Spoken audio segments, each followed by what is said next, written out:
Capítulo 10. Después de 4 años pasados en Ginebra, Sabina se fue a vivir a París, y no era capaz de recuperarse de la melancolía. Si alguien le hubiera preguntado qué le había pasado, no habría encontrado palabras para explicarlo. Un drama vital siempre puede expresarse mediante una metáfora referida al peso.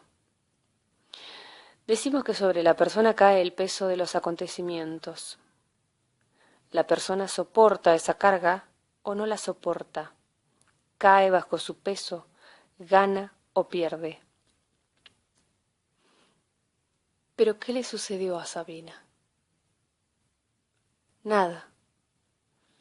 Había abandonado a un hombre porque quería abandonarlo. ¿La persiguió él? ¿Se vengó? No. Su drama no era el drama del peso, sino el de la levedad. Lo que había caído sobre Sabina no era una carga, sino la insoportable levedad del ser. Hasta ahora, los momentos de traición la llenaban de excitación y de alegría, porque ante ella se abría un camino nuevo, y al final de éste, la nueva aventura de una traición. Pero ¿qué sucederá si ese camino se acaba un buen día? Uno puede traicionar a los padres, al marido, al amor, a la patria, pero cuando ya no hay padres, ni marido, ni amor, ni patria, ¿qué queda por traicionar? Sabina sentía a su alrededor el vacío. Pero ¿qué sucedería si ese vacío fuese precisamente el objetivo de todas sus traiciones? Por supuesto, hasta ahora no había sido consciente de ello. El objetivo hacia el cual se precipita el hombre queda siempre velado. La muchacha que desea casarse desea algo totalmente desconocido para ella. El joven que persigue la gloria no sabe qué es la gloria. Aquello que otorga sentido a nuestra actuación es siempre algo totalmente desconocido para nosotros. Sabina tampoco sabía qué objetivo se ocultaba tras su deseo de traicionar. ¿Es su objetivo la insoportable levedad del ser? Al abandonar Ginebra se le acercó considerablemente. Llevaba ya 3 años en París cuando recibió una carta de Praga. La escribía el hijo de Tomás. De algún modo, se había enterado de su existencia. Había conseguido su dirección y se dirigía a ella como a la amiga más próxima de su padre. Le comunicaba la muerte de Tomás y Teresa. Al parecer, habían pasado los últimos años en un pueblo donde Tomás trabajaba como conductor de un camión. Solían ir de cuando en cuando a la ciudad más próxima y pasaban la noche allí en un hotel barato. El camino serpenteaba por los montes y el camión en el que iban se precipitó por una escarpada ladera. Sus cuerpos quedaron totalmente destrozados. La policía comprobó posteriormente que los frenos estaban en un estado catastrófico. Era incapaz de sobreponerse a aquella noticia. El último vínculo que aún la ataba al pasado quedaba truncado. Siguiendo su antigua costumbre, pensó en calmarse paseando por un cementerio. El que estaba más próximo era el cementerio de Montparnasse. Se componía de una serie de casitas estrechas, de capillitas en miniatura construidas encima de cada tumba. Sabina no entendía por qué los muertos querían tener encima estas imitaciones de palacios. Aquel cementerio era la soberbia convertida en piedra. En lugar de haberse vuelto más razonables después de muertos, los habitantes del cementerio eran aún más necios que cuando vivos. Exhibían su importancia en esos monumentos. Los que descansaban ahí no eran padres, hermanos, hijos o abuelitas, sino dignatarios y hombres públicos, portadores de títulos, distinciones y honores, Hasta los empleados de correo se exponían aquí a la admiración pública, su posición, su importancia social, su dignidad. Paseando a lo largo de la alameda del cementerio, vio que estaban enterrando a alguien en aquel preciso momento. El jefe de ceremonias llevaba un gran ramo de flores y entregaba a cada uno de los deudos una flor. También le dio una a Sabina. Ella se sumó a los demás. Dieron un rodeo alrededor de muchos mausoleos hasta llegar a una tumba a la que le habían quitado la lápida. Se inclinó sobre el foso. Era profundísimo. Dejó caer la flor. Fue describiendo pequeños círculos hasta llegar al ataúd. En Bohemia las tumbas no son tan profundas. En París las tumbas son tan profundas como altas las casas. Su mirada cayó sobre la lápida que yacía a un costado de la tumba. Aquella lápida le dio pánico, de modo que se dio prisa por volver a casa. Se pasó el día pensando en aquella lápida. ¿Por qué la había asustado tanto? Se respondió, si una tumba está cubierta por una lápida, el muerto ya nunca podrá salir. Pero si el muerto nunca sale, ¿no da lo mismo que esté cubierto de tierra o de piedra? No da lo mismo. Cuando cubrimos la tumba con una piedra, significa que no queremos que el muerto regrese. La pesada lápida le dice al muerto, quédate donde estás. Sabina se acuerda de la tumba de su padre. Encima del ataúd hay tierra, de la tierra crecen flores, y el arce estira sus raíces hacia el ataúd, de modo que podemos imaginarnos que a través de esas raíces y esas flores sale de la tumba. Si su padre hubiese estado cubierto por una lápida, nunca hubiera podido ir a hablar con él después de su muerte, nunca hubiera podido oír en la corona del árbol su voz que la perdonaba. ¿Qué aspecto tendrá el cementerio donde yacen Teresa y Tomás?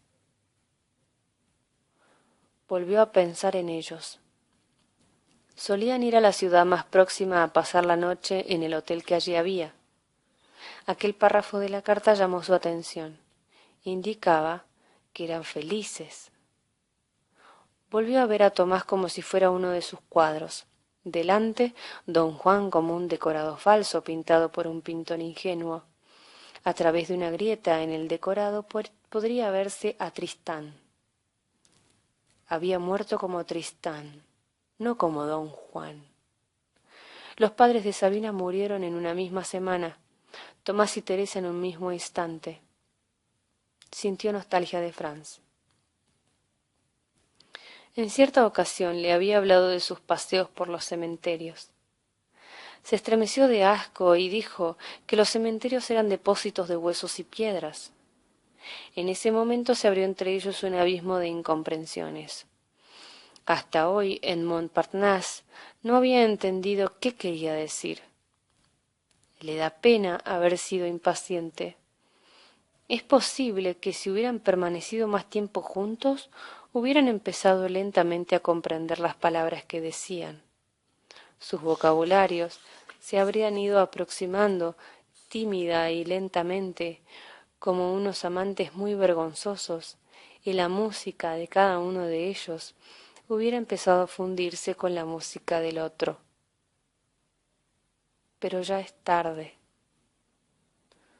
Sí, es tarde, y Sabina sabe que no se quedará en París, que seguirá avanzando aún más allá, porque si muriera aquí, le pondrían una lápida encima, y para una mujer que nunca tiene sosiego, la idea de que su huida vaya a detenerse para siempre es insoportable. Capítulo 11. Todos los amigos de Franz sabían de Marie-Claude y todos sabían de su estudiante y con grandes gafas, pero de quien no sabían era de Sabina. Franz se equivocaba al pensar que su esposa hablaba de ella con sus amigas. Sabina era una mujer hermosa, y Marie-Claude no quería que la gente comparara mentalmente la cara de las dos. Él temía que los descubriesen y por eso nunca tuvo ningún cuadro suyo, ningún dibujo, ni siquiera una pequeña fotografía. De modo que desapareció de su vida sin dejar huella. No existían pruebas tangibles de que hubiera pasado con ella el mejor año de su vida. Por eso le gustaba aún más serle fiel. Cuando se quedaban solos en la habitación, su joven amante levanta a veces la vista del libro y le mira inquisitivamente. —¿En qué piensas? —pregunta. Franz está sentado en el sillón y tiene los ojos fijos en el techo. Cualquiera que sea la respuesta que le dé, seguro que piensa en Sabina. Cuando publica algún trabajo en una revista especializada, su estudiante es la primera lectora y quiere discutirlo con él. Pero él piensa en qué diría Sabina si lo leyese. Todo lo que hace lo hace para Sabina y lo hace de modo que le guste a Sabina. Es una infidelidad muy inocente, como hecha a medida para Franz, que nunca sería capaz de hacerle daño a la estudiante de las gafas. El culto a Sabina era para él más una cuestión de religión que de amor. Además de la teología de esa religión se desprende que su joven amante le ha sido enviada por Sabina. Por eso, entre su amor terrenal y su amor celestial reina una paz absoluta. Y si el amor celestial contiene necesariamente, por ser celestial, una elevada proporción de elementos inexplicables e incomprensibles, recordemos el diccionario de palabras incomprendidas, esa larga lista de malentendidos, su amor terrenal está basado en una verdadera comprensión. La estudiante es mucho más joven que Sabina. La composición musical de su vida está apenas esbozada, y en ella incluye, agradecida, motivos tomados de Franz. La gran marcha de Franz también es su credo. La música es para ella una embriaguez dionisíaca, igual que para él.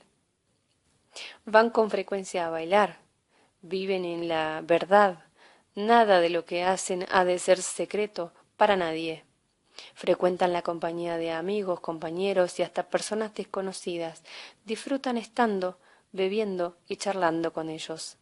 Con frecuencia hacen excursiones a los Alpes. Franz se agacha, la muchacha salta sobre su espalda y él corre llevándola por los prados y recitando a gritos un largo poema alemán que le enseñó su mamá cuando era niño. La muchacha se ríe, se abraza a su cuello y admira sus piernas, su espalda y su torso. Lo único que a ella se le escapa es la particular simpatía que siente Franz por ese país ocupado por los rusos. En el aniversario de la ocupación, una especie de sociedad checa de Ginebra organiza una celebración conmemorativa. En la sala hay poca gente. El orador tiene el pelo cano ondulado, de peluquería. Lee un largo discurso que aburre hasta a los pocos entusiastas que han ido a oírlo.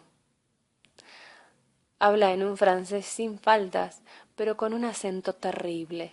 De vez en cuando, para subrayar una idea, levanta el dedo índice como si amenazara a la gente que está en la sala. La chica de las gafas está sentada al lado de Franz, tratando de no bostezar. En cambio Franz sonríe feliz. Mira al hombre de pelo cano que le resulta simpático con su curioso dedo índice y todo.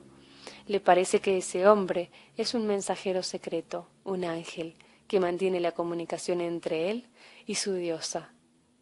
Cierra los ojos tal como los cerraba encima del cuerpo de Sabina en 15 hoteles europeos y uno norteamericano.